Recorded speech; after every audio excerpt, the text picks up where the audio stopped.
Saudações indígenas, ótimo que você está aqui mais uma vez no nosso canal Brasil Cultura Invisível. Hoje falarei sobre a questão da escravidão indígena no Brasil.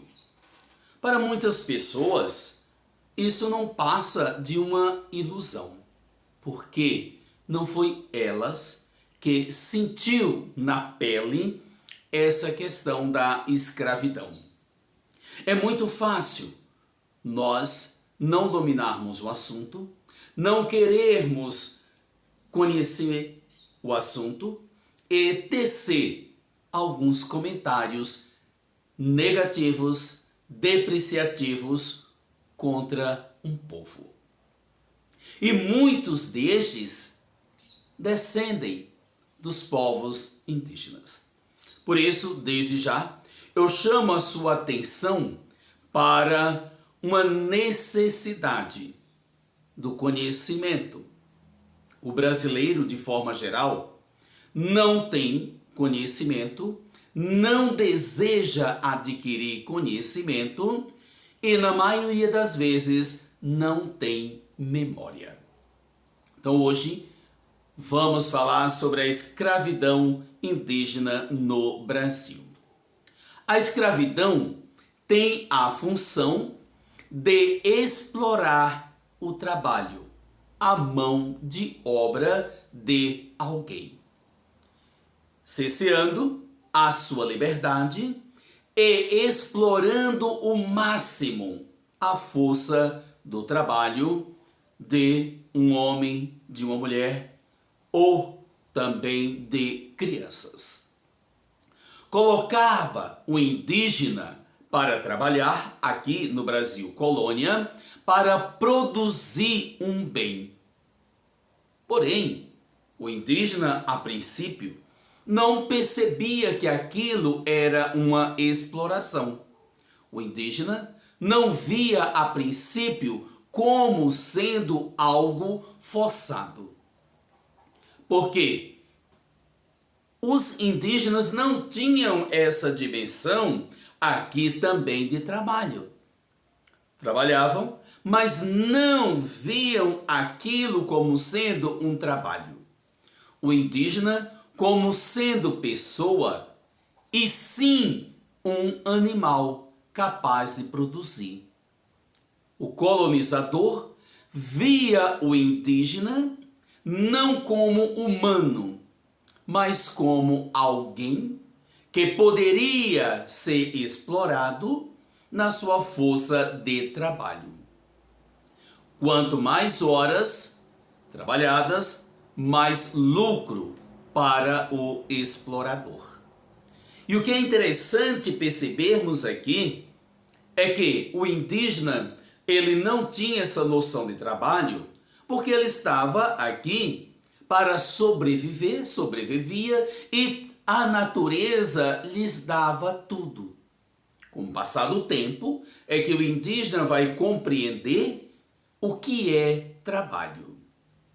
O dominador, com essas ações, adquire status e dominação social. Aqui no Brasil, o explorador, mediante a sociedade, ele apresentava-se para os demais como sendo o possuidor de escravo, tendo status e tendo uma dominação social no meio dessa sociedade aqui instalada. Usando a escravidão para mostrar qual era a classe que ele pertencia. Claro, o explorador, estamos falando aqui. As principais atividades econômicas onde a escravidão foi empregada no Brasil colônia, depois nós vemos essa situação toda na sua continuação. Foi a cana-de-açúcar, a mineração e a cafeicultura.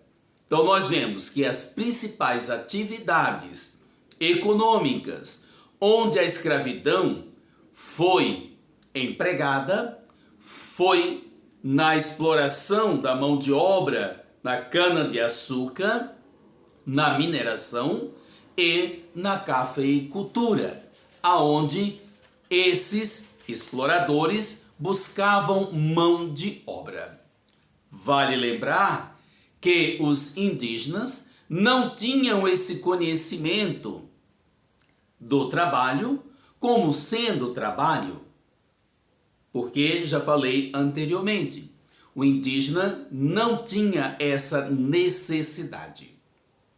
No início devemos lembrar que, no início, não houve exploração propriamente dita com base no comércio. Por quê? Os indígenas não tinham esse conhecimento econômico. Daí nós vemos a exploração que se dá, em tese, digamos que com o escambo. Era uma troca, podemos assim dizer, para que podemos compreender melhor, uma troca, mas o bem oferecido, ofertado pelo indígena, tinha um grande valor econômico. Mas o que o indígena recebia não tinha valor econômico.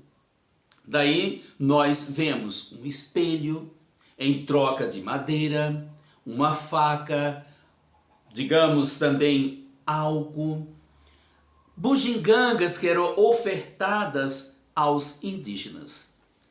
O escambo se dá aqui porque o indígena não tinha o conhecimento econômico. Depois nós vemos que o indígena percebeu que estava sendo explorado. A troca de objetos sem valor comercial corresponde ao que os portugueses desejavam adquirir. Assim, nós vemos que o indígena ele passa a ser explorado sem ter conhecimento da equivalência econômica. Quando o indígena percebe o que está acontecendo, ele então procura sair desse local e entra nas matas, porque o colonizador queria dominar, domesticar, não sei se a palavra certa seria essa sim, ou digamos assim, o explorador queria, na verdade, dominar e continuar a exploração.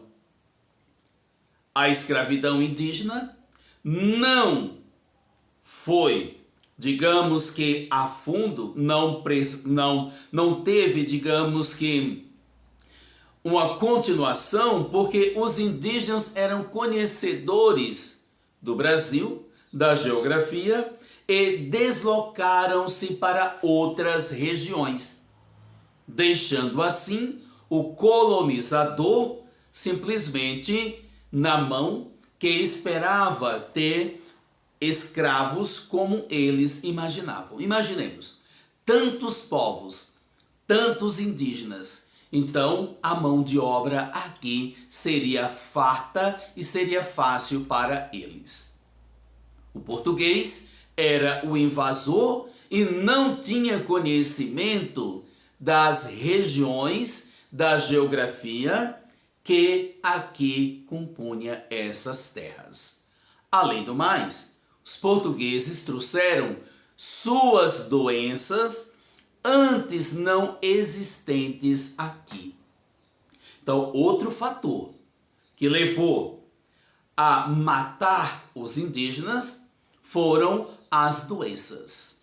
A Igreja Católica proibiu aqui no Brasil, em 1537, a escravidão entre os indígenas, nas colônias portuguesas de forma geral. Em 1540, o Papa autoriza ou reconhece a fundação dos jesuítas, a Companhia de Jesus. Por quê? Porque em outras localidades a igreja estava perdendo fiéis. A igreja então pensa: se faz necessário arrumar, propagar o cristianismo, mas o catolicismo nessas colônias para arrumar novos adeptos, novos seguidores no cristianismo, mas de modo especial para a Igreja Católica.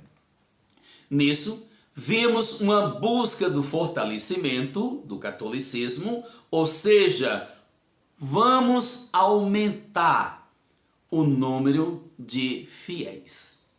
Por isso que a Companhia de Jesus foi de extrema importância aqui no Brasil e é ainda hoje. Mas a companhia, ela tinha de modo especial a função de fazer o quê? Os aldeamentos, a evangelização, colocar na cabeça dos indígenas que eles deveriam deixar suas práticas e abraçar o cristianismo. Daqui nós temos um confronto entre a coroa e a Igreja Católica. A Igreja Católica queria novos membros e a coroa queria a mão de obra. Não significa que a Igreja também não fez escravos também por aqui. Que fiquemos bem atentos. Mas o objetivo primário da Igreja era fortalecer ou aumentar o número de fiéis. Saudações indígenas, não esqueça de nos dar aquele grande like, curtir o nosso canal Brasil Cultura Invisível e espalhar também para outras pessoas. Até a próxima!